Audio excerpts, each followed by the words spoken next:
नमस्कार। आज हम क्लास 8 भूगोल चैप्टर 1 संसाधन के बारे में कुछ मुख्य बिंदु डिस्कस करेंगे। प्रत्येक वस्तु जिसका उपयोग आवश्यकताओं को पूरा करने के लिए किया जा सकता है वह संसाधन है। इसका मतलब है ऐसी चीज़ें जो हमारे लिए उपयोगी हैं और हमारी आवश्यकताओं की पूर्ति करती हैं वो संसाधन कहलाती हैं। जल विद्युत, रिक्शा, सब्जियां और पाठ्यपुस्तक हमारे द्वारा उपयोग में लाई जाती हैं, इसलिए वे उपयोगी हैं। एक वस्तु की उपयोगिता अथवा प्रयोज्यता उसे एक संसाधन बनाती है। यहाँ पे उपयोगिता को ही प्रयोज्यता कहा गया है। आपको कुछ उदाहरण दिए गए हैं यहाँ पर, जैसे जल है, बिजली है। विद्युत को हम क्या कहते हैं? बिजली। जल है, विद्युत है, रिक्शा है, सब्जियाँ। आप और भी कोई उदाहरण ले सकते हैं। ऐसी वस्तुएं जो हमारे लिए उपयोगी हैं और हमारी आवश्यकताओं की पूर्ति करती हैं वो कहलाती है संसाधन।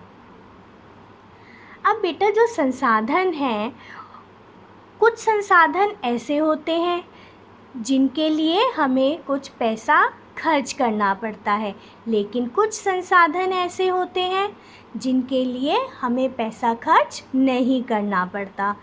तो बेटा जहाँ हम पैसा खर्च करते हैं, पैसा जो खर्च होता है उसको हम कहते हैं आर्थिक मूल्य। मूल्य का अर्थ महत्व होता है। कुछ संसाधनों का आर्थिक मूल्य होता है जबकि कुछ संसाधनों का आर्थिक मूल्य नहीं होता है। उदाहरण के लिए धातुओं का आर्थिक मूल्य होता है लेकिन एक मनोरम भूदृश्य का आर्थिक मूल्य नहीं होता है। आपको उदाहरण समझ आया? जैसे हम कोई भी चीज़ खरीदते हैं, कोई भी वस्तु खरीदते हैं तो उसके लिए हमें आर्थिक मूल्य उसका देना पड़ता है, लेकिन जब हम कोई मनोरम दृश्य, कोई सुंदर चीज़ देखते हैं प्रकृति द्वारा जो प्रदत्त है, नदी अगर हम देख रहे हैं, हम पहाड़ देख रहे हैं या कोई ऐसी कोई सुंदर वस्तु हम देख रहे हैं जो प्रकृति द्वारा प्रदत्त है, तो उसके लिए हमें पैसा खर्च नहीं करना पड़ता, हमें आर्थिक मूल्य उसका नहीं देना पड़ता। तो इतना हमारा क्लियर होता है कि जिन चीज़ों के लिए हमें आर्थिक मूल्य देना होता है, कुछ ऐसे संसाधन होते हैं जिनके लिए हमें आर्थिक मूल्य नहीं देना होता। अब हम पढ़ेंगे संसाधनों के प्रकार।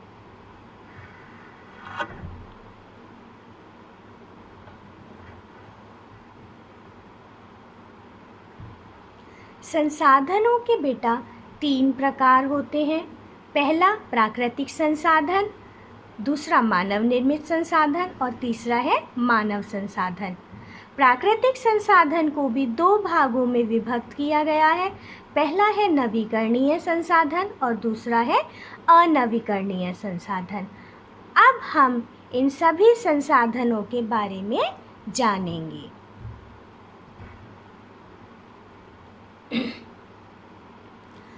पहला हम डिस्कस करेंगे प्राकृतिक संसाधन।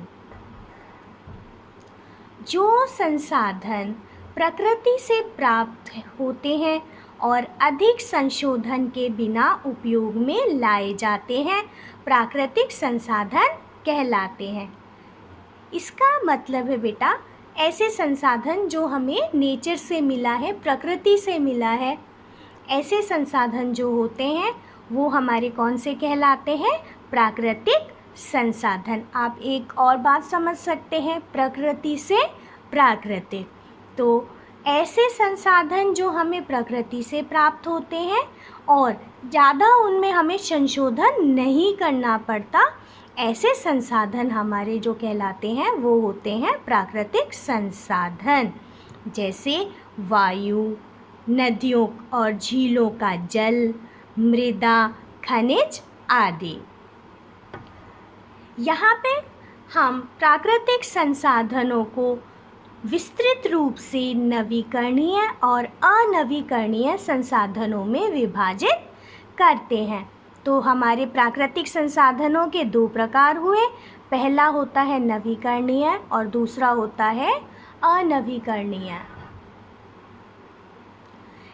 नवीकरणीय संसाधन ऐसे संसाधन जो शीघ्रता से नवीकृत अथवा पुनः पूरित हो जाते हैं, उन्हें नवीकरणीय संसाधन कहा जाता है। बेटा यहाँ पे जो बोला गया है वो बताया गया है आपको कि ऐसे संसाधन जो एक जल्दी जल्दी बन जाते हैं, जल्दी जल्दी पुनः मतलब दोबारा से वो बन जाते हैं, ऐसे जो संसाधन होते हैं वो नवीकरणीय संसाधन कहलाते हैं, जैसे सौर ऊर्जा और पवन ऊर्जा। इसके और भी उदाहरण आप दे सकते हैं। दूसरा है हमारा अनवीकरणीय संसाधन।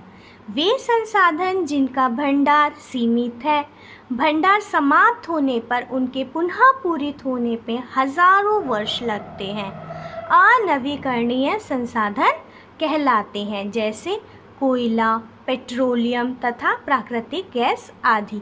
तो बेटा यहाँ पे ये वाला जो संसाधन है इसके बारे में बताया गया है कि ऐसे भी संसाधन होते हैं जो जल्दी जल्दी नहीं बन पाते हैं, उनको दोबारा बनने में बहुत ज़्यादा समय व्यतीत होता है, बहुत ज़्यादा समय लगता है, और मुख्यतः इसमें खनिज आते हैं। तो यहाँ पे आपको उदाहरण दिया गया है कोयला, पेट्रोलियम तथा प्राकृतिक गैस।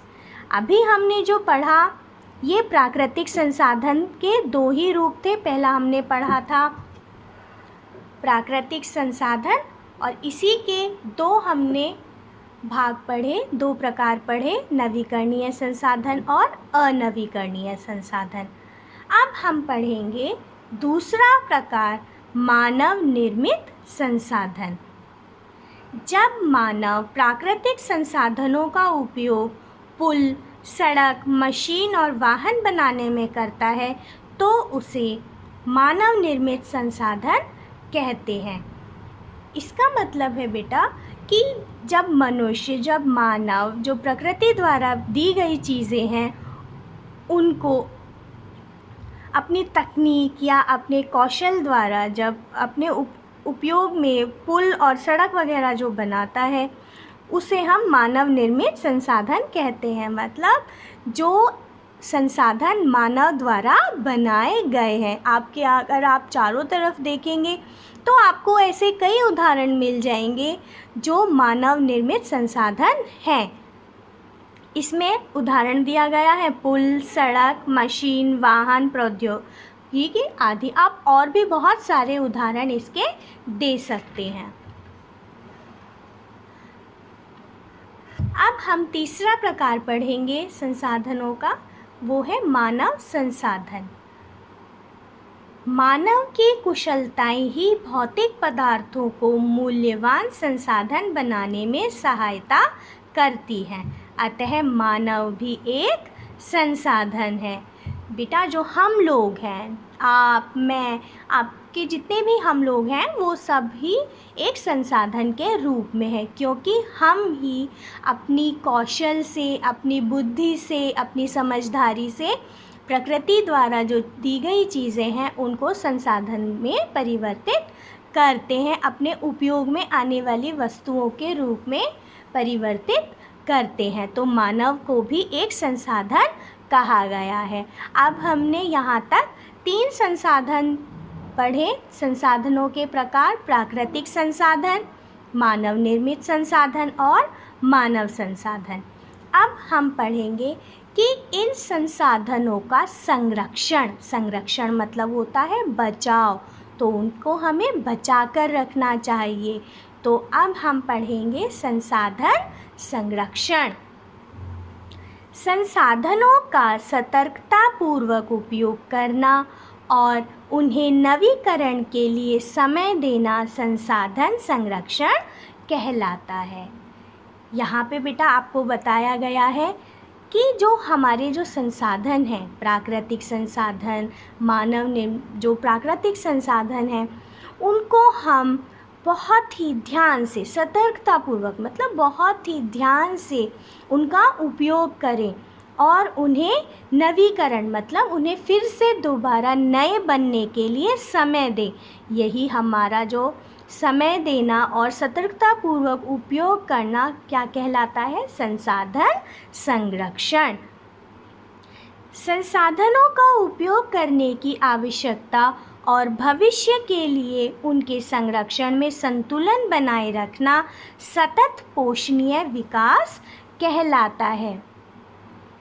यहाँ पर बेटा दो चीज़ें आपको समझने वाली है, एक है संसाधन संरक्षण और दूसरा है सतत पोषणीय विकास। यहाँ पर जब हम चीज़ों को, वस्तुओं को, संसाधनों को बहुत ही अपने ध्यान से सतर्कतापूर्वक उपयोग करते हैं तो वो क्या कहलाता है? संसाधन संरक्षण। मतलब हम उन चीज़ों को वेस्ट नहीं करते हैं। आगे हमारा बताया है कि संसाधनों का उपयोग करने की आवश्यकता और भविष्य के लिए उन्हें संरक्षण में संतुलन बनाए रखना सतत पोषणीय विकास कहलाता है। अब हम पढ़ेंगे संसाधन संरक्षण के तरीके कि हम इन संसाधनों को किस किस प्रकार से संरक्षित कर सकते हैं। पहला, प्रत्येक व्यक्ति उपभोग को कम करे। इसका मतलब है जैसे आपको बताया भी जाता है कि पानी बचाओ, जल बचाओ, मृदा को संरक्षित रखो, पेड़ लगाओ। तो ये बेटा जितनी भी चीज़ें हैं कि आप अधिक व्यर्थ ना करो। जो भी चीज़ें हैं आप जितनी आवश्यकता है आप उतनी ही लें, उससे ज़्यादा अधिक आप उसको उपयोग ना करें, ना उसको व्यर्थ खर्च करें। तो प्रत्येक व्यक्ति उपभोग को कम करे, पुनः चक्रण व पुनः उपयोग करें। आपकी कोई भी अगर कोई चीज़ आती है, कोई भी वस्तु है, कोई भी संसाधन है, उसको दोबारा आप प्रयोग में लाएं। उसको ऐसा नहीं कि एक बार आप यूज़ करें और उसको फेंक दें। तो इसका मतलब है जैसे आपका कागज़ है, कुछ जो लोग होते हैं जो कागज़ होता है उसको फिर से न्यूज़पेपर जो पढ़ते हैं उसके फिर लिफाफे बन जाते हैं। तो बेटा ये हो गया पुनः चक्रण, पुनः उपयोग। इसका मतलब है कोई एक वस्तु है उसको हमने फिर से उपयोग में ले लिया। आप कई चीज़ें आप पढ़ते हैं बेस्ट आउट ऑफ वेस्ट, यानी जो आपका वेस्ट है उसको आप किस तरीके से फिर से यूज़ कर सकते हैं अच्छा बनाकर। तो यही है कि पुनः चक्रण व पुनः उपयोग करें, चीज़ें व्यर्थ ना करें, संसाधनों को व्यर्थ खर्च ना करें। जैसे कागज़, विद्युत, जल, आपको बताया जाता है बेटा कि जल बचाइए, जल संरक्षण कीजिए, जल को व्यर्थ ना खर्च कीजिए। विद्युत, बिजली का उपयोग जितना हो उतना ही कीजिए। कई बार होता है कि हम क्या करते हैं, बैठे होते हैं और जब चले जाते हैं कमरे से तो पंखा, लाइट सब खुला छोड़ जाते। तो ऐसी आदतें हमें अब बदलनी होंगी क्योंकि हमें संसाधनों को व्यर्थ खर्च नहीं करना है। कागज़ के लिए बेटा बहुत सारे पेड़ों से बनाया जाता है, तो इसमें बहुत सारे पेड़ काटे जाते हैं। तो हम कागज़ को रीयूज़ करके, एक तो हम उसे व्यर्थ खर्च ना करें और उसका रीयूज़ करें, उसको पुनः प्रयोग करें। पर्यावरण के प्रति व्यक्तिगत रुचि दिखाएं, यानी वृक्ष लगाएं, पौधे लगाएं, पेड़ लगाएं। आपके आसपास आपने जितनी भी आपकी जगह है आप उसको यूटिलाइज़ कर सकते हैं, पर्यावरण के प्रति उसके में रुचि दिखा सकते हैं। व्यक्तिगत मतलब आप खुद से आगे बढ़िए और प्रकृति को संरक्षित कीजिए, पौधे लगाइए, पेड़ लगाइए। समुदायों को अपने पर्यावरण की देखभाल करने योग्य बनाएं। हमारे आसपास भी जो लोग हैं उन्हें भी हमें जागरूक करना है कि पर्यावरण जो है हमारा उसकी हमें देखभाल करनी है। ओके बेटा, ये जो चैप्टर है हमारा, ये इसके मुख्य बिंदु आज हमने डिस्कस किए हैं। आशा है आपको समझ आए होंगे।